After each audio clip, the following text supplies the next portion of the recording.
I'll now break down the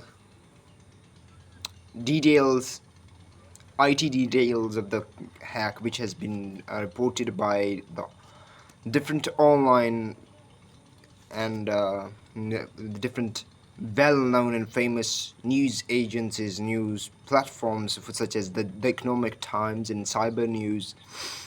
The Economic Times have reported a report of cyber news, and it has been reported by the researchers of the cyber news that 30 data sets of login details जिसमें cookies, tokens and sessions Meta data जो इन्फोस्टिलर malware के through मैंने पिछली video में आपको explain किया था. अब अगली चीज़ ये है कि ये क्रेडेंशियल्स क्या हैं.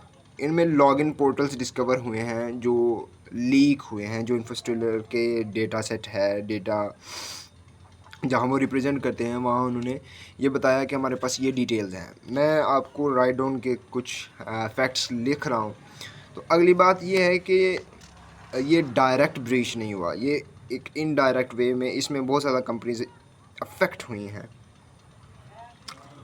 अगली बात, बॉब डी एन चेंग को contributed to the cyber news. उन्होंने ये बात बताई है कि कोई भी सेंट्रलाइज्ड डेटा ब्रीच नहीं हुआ किसी भी किस्म का, लेकिन credentials, we have seen credentials of in infostealer logs contained login URLs to Apple, Facebook and Google and many famous companies. और अगली बात, आपको सबसे बड़ी बात बताता चाहूँ कि मैं ख़ुद इस चीज़ का शिकार हुआ हूँ.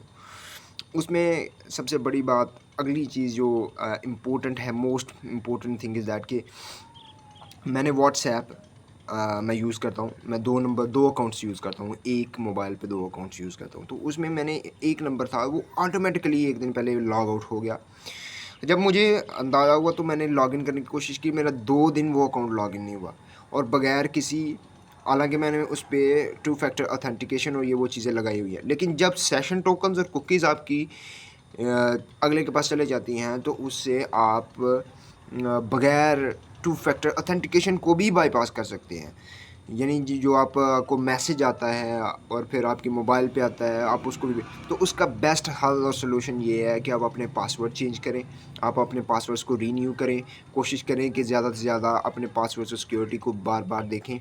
अभी मैं आपको एक और चीज़ बताता हूँ कि मेरे गूगल अकाउंट में जहाँ मैं जो यूजुअली यूज़ करता हूँ, वहाँ एक लॉगिन हुआ है, मैंने उसे लॉग आउट किया, ठीक 18 मिनट बाद फिर वो लॉगिन हुआ है और फिर वो 18 मिनट यूज़ हुआ है. यानी कोई अनऑथराइज्ड एक्सेस थी, फिर मैंने उसमें 2 फैक्टर ऑथेंटिकेशन और ये वो चीज़ें ऑन की हैं. तो आप